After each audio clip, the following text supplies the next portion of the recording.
Former Florida Congressman Matt Gaetz officially saying he will not be rejoining Congress next year. He withdrew his name amid allegations of sexual misconduct and illegal drug use. The DOJ also investigated Gaetz over allegations of sex trafficking, but declined to press charges. Governor Ron DeSantis' direction, this special election is being conducted as quickly as statutorily possible. District 1 CFO Jimmy Petronis is facing off with Democrat Gay Valimont. She faced former Representative Gaetz in the general election in November, losing with just 34% of the vote. The stage is set now for Florida's first congressional district race. Republicans hold a very narrow majority in the House, so every seat is meaningful on each side. Some people say this special election could be as important as the election this past November. Without further ado, our next Congresswoman, Gay Valimont.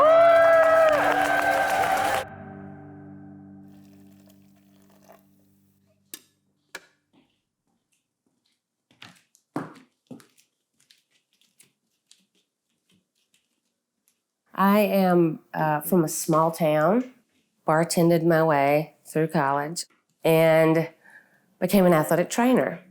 For a female in a male-dominated field, I had to be there longer, work harder, be tougher, until a lot of people would kiss my ass. Woo! We have people from all over the country coming in, people from Colorado, from West Virginia. We are working our tail off. I know. We have been working, and we're raising the money this time so that we can touch everybody. And our polling shows that we're doing really well too. So, It's yeah. tough. Obviously, this district is Yep. tough. Oh yeah, it is. I told my son, we're going down fighting. Yeah. We're not going to go we're down, gonna go up. but we're Right. going to go up fighting. Yeah. If we're not on fire by then. We're going to. Okay. People think that the government doesn't work for them, so why would they waste their day going to vote? I've heard it over and over and over again. Are you registered to vote? Nope. Why? My vote doesn't count. I totally get that. In Florida in particular, the Republicans never run, they just have money. They never show up, they never ask you for your vote.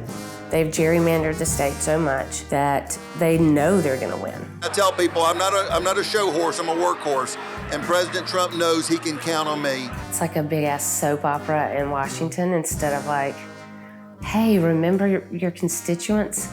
Yesterday was the first day my opponent's been in district the entire election. Sort of embarrassing, but that's how Republicans work in Florida. Representation means that you have a link to the federal government.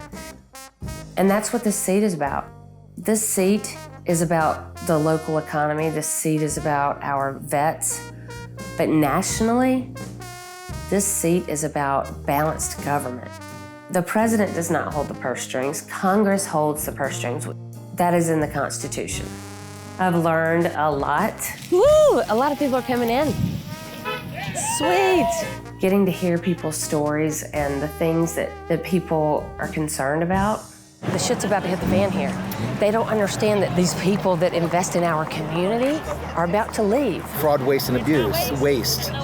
Really? Yeah. These are people that are out there protecting. Yeah. We know it wasn't well thought out. These are the people you go to church with, that you gather with, that you play sports with. Yep.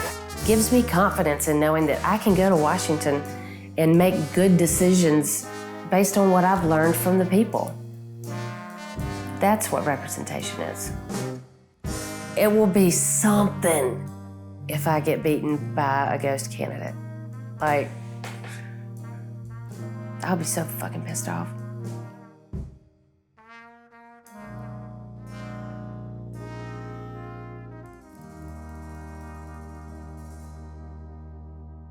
Everybody's heard a whole lot of stuff about me and things that, about my life and the tragedy that I've been through.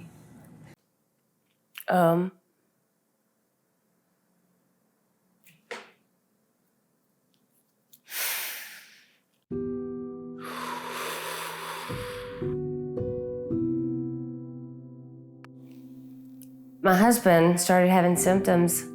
He got sick with ALS, and then Eli was diagnosed with a DIPG brain tumor, and both of them were 100% fatal.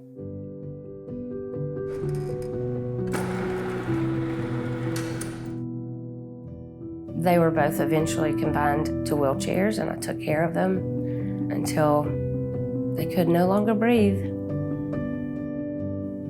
I miss them every day. But I know they would be so proud. Grief does something to you when you lose everything that you know to be true about the world. Things become clearer. My son's cancer wasn't treatable. It wasn't preventable. I couldn't save him. But gun violence is preventable. We can save people. According to the National Institute of Health, gun violence is the leading cause of death in people ages 1 to 19. There's been so many shootings and so many families left hurting. I was tired of hearing the thoughts and prayers shit. So some people have come together to push for change. One of the groups is called Moms Demand Action. When I came into Moms Demand Action, they asked me if I would be the membership lead, and I thought, I don't know what that is, but sure. MDA is supporting community violence intervention initiatives and standing against permitless carries of a firearm. So what that meant was bringing people in the door that cared about gun violence prevention, finding those people that were like me, sitting at home or bitching on the internet, and get those people out of their houses to do something about it. They are not opposed to the Second Amendment at all, just common sense gun reforms that they believe will save lives. You know, we had a small little army of 500 women. People started paying attention and we started growing. Now joining us live in court, and you are there with a group of moms, and they are calling for stricter gun laws tonight. Fed up, fired up, fed up, fired up. Those who came out, they wore orange to show their solidarity. You carry the stories that people tell you. There are so many people out there that are grieving something. Everybody lost somebody. People are losing their jobs. If you can keep going after that, then I can keep going. I want to tell you how I feel about everything, and I want to hear how you feel. So let's get started. If you have a question, raise your hand. We're not all the same, and that's the beautiful fucking part of it. This is beautiful. This is who we are, and we need representation that's gonna represent us all. Show up on Tuesday, and let's finish this.